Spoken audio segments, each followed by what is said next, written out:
Boys, what is up? Welcome back to another Valorant video. Today, we are here back in Fracture. Well, you may be asking me, Kanoodle, why are you in Fracture again? In your last video, didn't you just talk about Fracture? Well, we're not really here to talk about Fracture. I mean, we're going to mention it because it sparked something. So that's about it. But today, we're here to talk about the Toxic Queen, our girl, VIPER, with her sticky poison and her big gaseous fart clouds. So, why am I here talking about VIPER? Well, because I like to talk about controllers, and I mean, why would I be talking about controllers and not mentioning our girl? I mean, it's silly, right? She's great. But a lot of people are afraid to play her because, like, you gotta do stuff like this, like doing lineups, and you don't always have the beauty of our sweet little marker that we get here in the cheats version of the game with the lineups and the custom games. This is a system designed entirely to help you do lineups, but it's really nice that it lets you place things perfectly accurately. Kind of wish this was in the base game for this character because of how every other agent gets a very specific and precise way to place their smokes, but VIPER does not. Her smokes are not very precise unless you know the lineup. You have to pre-construct and memorize them beforehand. But that's not why we're here to talk. We're here to talk about what makes VIPER so strong, where you're going to play her, and why. Just why? Why play the Toxic Queen? Well, besides the fact that you want her to step on you. I mean, because who doesn't at this point?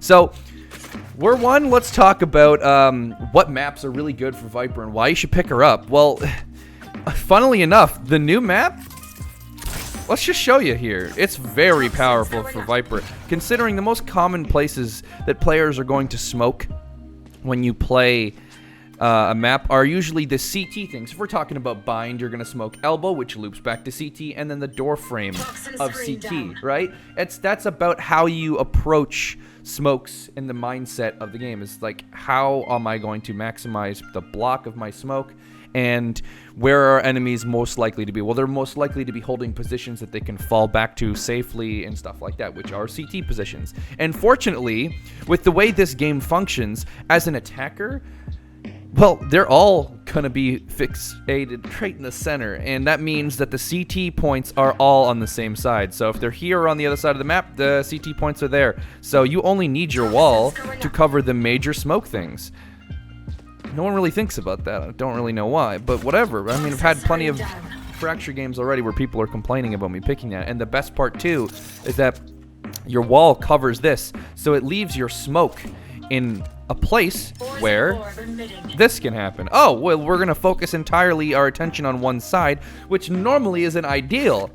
But with VIPER, you can consider it because now you can block off 2 and then 3 all with your abilities. You can block off the side that your team is not pushing from, and boom, now you can focus your attention entirely on one side, then fake back and rotate. It lets you do a lot more interesting things, and it's a different way to approach playing this map, which I found to be very interesting. I still think Omen is probably the best agent for this map, but I think VIPER has a place that's definitely worth picking. And if you look at Twitch streamers and YouTubers like Unidaro and Dixon, there are a lot of VIPER pros, like not pros, but like VIPER players that are very powerful with this character, and they understand what she brings to the table. And one of the things that I want to talk about and what she brings to the table after we cover the other maps is you'll see, we'll get there. For the other maps that we want to talk about is going to be Breeze. So let's hop on over to there. Breeze is a bit of a different demon. The reason we pick VIPER on Breeze is pretty obvious once you really look at it. I want you to think about approaching this map and consider how many angles you need to check. Well, that wall severely eliminates a lot of the things that you're trying to deal with. Like, I mean, look at this. I mean, approaching this map with the amount of angles you normally have to fight, and now how many am I fighting? You're fighting 1, maybe 2 angles, and that's all you have to deal with when you approach this map with VIPER. And it's the same thing with the other side of the map. Even if you're on the other side of the map, whether or not you want to use lineups on any of these maps, it's just a matter of the wall and the orb and what they cover. I mean, that's not where you're putting your orb, so you're going to be dropping it right around here if you use the lineup. That's your optimal place. But, I mean, it makes it so the only thing you have to peek is this. I mean, what else do you want? The deterrence of Viper's poison and what it provides. Not only is its massive, massive sightline blockage that no other agent comes close to blocking as much sight as she does. She will block more angles per ability than any other agent, and there's no question about that. But it's not just that. It's that instant 30 damage that you take when you have to peek through this. Even if I try to approach this smart and like peek through a side here, like it doesn't matter. The fact that I'm instantly taking damage the instant I touch this wall, or if I push through this massive orb and it instantly does 30 damage and continues to drain me, I'm weakening myself. So the deterrence to push through these smokes is even higher. That's one of the reasons she's so strong. It's just absurd that you really just can't deal with that. It puts fear into a lot of players' hearts. You'll notice this, and I'm sure you have in your games when you have a Viper on the enemy team. It's just they won't push the smoke. And it looks even more deadly when you talk about the fact that with how huge this smoke orb is and how much it covers. But then we have to talk about her other abilities. Her Molly, on top of the fact that it goes incredibly far because of the launcher that she has. So the lineups can be from some ridiculously long places. But on top of that, we're stacking more. Her Mollies, if you look at them, slap on the ground and instantly break. If you combine that with her poison orb, there's just no pushing this. You're already deterred, and then you hear that classic cask crack, and you hear the smoosh of the liquid. You know no one's pushing this. If you're about to push this as an attacker and you hear the orb go up and you hear that sound, there is no way that you are going to push through this. If you push through this, you are going to pop out the other side with under 100 HP and vulnerable. You're going to get 2 tapped in the chest, maybe even 1 tapped in the chest by any rifle. And that's just absurd. You can't do that. You won't push through it. It's just not a smart idea. So you have to wait. And that's in lies Viper's power, is her permanence of her abilities. The fact that I'm committed on this map.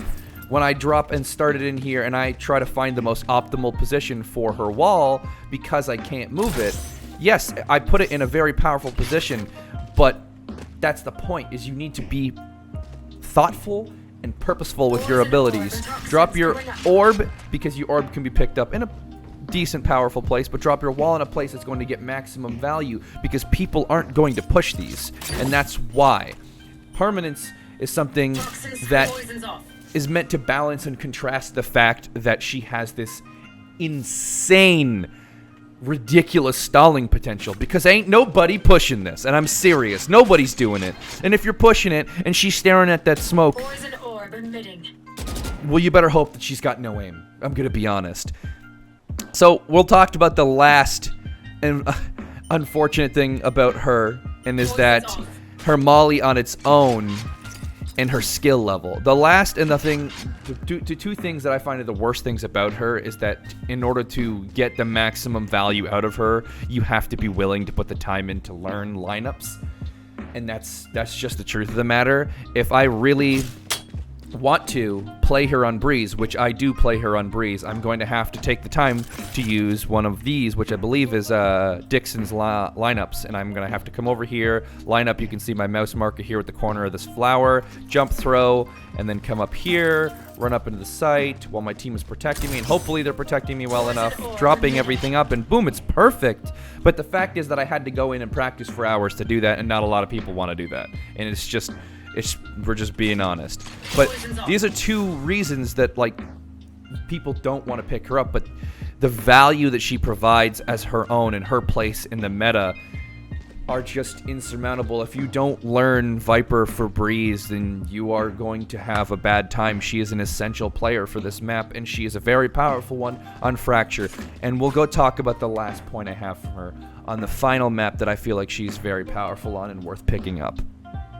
Icebox. The last map here, and why you should pick Viper on her, is something you've noticed in the pro games, and why you probably saw her into the world of pro play where she was never played before, and suddenly you see her being picked all the time on Icebox. Well, let me kind of show you why. If you line these two areas up, right, and then you throw your wall from here, not only do you get to cover here, you get to cover the front, and you get to cover here, and you get to cover here, and up top, and letting you sneak in here to get early peeks, and still having a safe cover to get out. It's just on top. It's that, remember, on top of the things that I mentioned before, the deterrence of the poison and the deterrence of your mollies being able to just explode on impact. You drop that, you drop this, and there's just nobody pushing this on these areas. These, especially if you've noticed on L-shaped areas, is where VIPER is able to get basically like 5 smokes worth of value. I'm getting 1 smoke, 2 smoke, 3 smoke, 4 smoke, 5 smokes of value with her wall. And I don't even need smokes to attack on A site. If I'm dropping the smoke for defending, this is the only place I need to put this. And if I'm attacking, the only place I need to put the smoke, or the wall, sorry, is here. You literally just need to put it right here. Boom. That's all you need, because this does the same thing. This counts for multiple smokes, and you don't need smokes on A site. So defaulting your wall here every time is incredibly powerful, because not only does it block above, it blocks the side and behind. I mean, the only real space is in here, but I mean, you can use that to your advantage. You know that's the only gap you're gonna get, so you can pre-fire that. And bada boom, you just drop this wall every time. It lets you do fakes because it's a default wall, so you can decide whether or not you need it, and you can go A because A doesn't need the wall. Mind you, you can use the wall at A, but it's just a little telegraphed considering the fact that you don't need it. It's irrelevant. A can be completely taken without a single smoke, and that's why VIPER is played on here, because of how unorthodox it is to approach B site, with how open it is, how many levels of sight there are, with the ridiculous amount of angles, I'm gonna be honest, for this area. And that's why people dislike Icebox so much, and I like it as an Omen player because of the verticality, and as a controller player playing VIPER on it is fun because she's powerful on it, and that's why people pick her, is just for that reason, is she brings something new that changes the way you perceive how to approach this map. It makes it a little bit, honestly, more forgiving, if I'm being completely honest. You can literally drop this and wall that you should default every round, and drop this smoke defaulted every round, and it leaves it so nobody can push through center. You can push and try to contest tube and try to gain space as much as you want, turning it on and off as you see fit, and denying an insane amount of different angles, fakes, deterring of the pushing because of your mollies. Like I said, with that instant detonation, is just so powerful. You look at agents like Brimstone, and his molly, no matter how quick you are on the uptake, there's a chance that you can miss your molly because the enemy comes and pushes you, and it just doesn't work. You know what I mean? They're trying to push you, and they're trying to kill you, and you drop your smoke, and they're still gonna push your smoke because it doesn't have that damage that VIPER's does, and it's not as big as VIPER's smoke, so they're like, oh fuck, it's just easy, we're just gonna burst through this with a flash, and maybe he's deciding that he's gonna molly it, but his molly is going to roll when it hits the ground. It's going to bop, bop, bop right across the ground, and then it may have that delayed detonation. Maybe half the team gets through, and they flash you, and they kill you, and they get the site, and then now you can't have your reinforcements come in. It's irrelevant. If they come in, they're just going to funnel in and die, and you've done nothing. That's why VIPER in these areas ends up being far more used. That's why VIPER is still used in pro play, and Brimstone is not. It just doesn't happen because it's just not worth it. VIPER is just so good in these areas, and that's why I believe you should pick her up, especially since they just added now a third map, being Fracture, that which she has incredible viability on. Now you've got 3, and you know, don't you think that that's appropriate that certain characters have excel on different maps? VIPER is very good on Icebox, Breeze, and Fracture, where, for example, she's not going to be as good on Haven. You're just too many angles that you need to cover. She works on every map. You can play her on Haven, but she's just not as powerful as she is on For example, Icebox, where she could be argued to be a necessity on Icebox, or for Breeze, she is a necessity. And that's why I feel like maybe more people should take the time to learn her lineups, give her a chance, and I think in the long run, you will be better for it. Thank you for dropping in the video. This was a quick one. Try not to be too long. I'm trying to condense my videos, but that's about it. Thanks for dropping in. I hope you give VIPER a shot. I hope you like her. And let me know in the comments below if you've tried VIPER, or if you haven't tried VIPER, why? Like, what's so scary about her? Is it the lineups? Do you feel that it's a necessity to learn the lineups? When I said it's not really a necessity. It's a necessity if you want to bring 100% of her value to the table. But she is very viable without the lineups. It just makes it a little bit more powerful and a little less risky, but it's doable. It's very doable. Drop on into the Discord, join the community, check out me out on twitch.tv/Kanoodle, and come participate, have some fun, make some friends. We'll do some ranked, we do some games. Maybe you can drop in, join the guild in Final Fantasy. We're having a lit time. Thank you for dropping by, my friends, and have a good one. Peace out.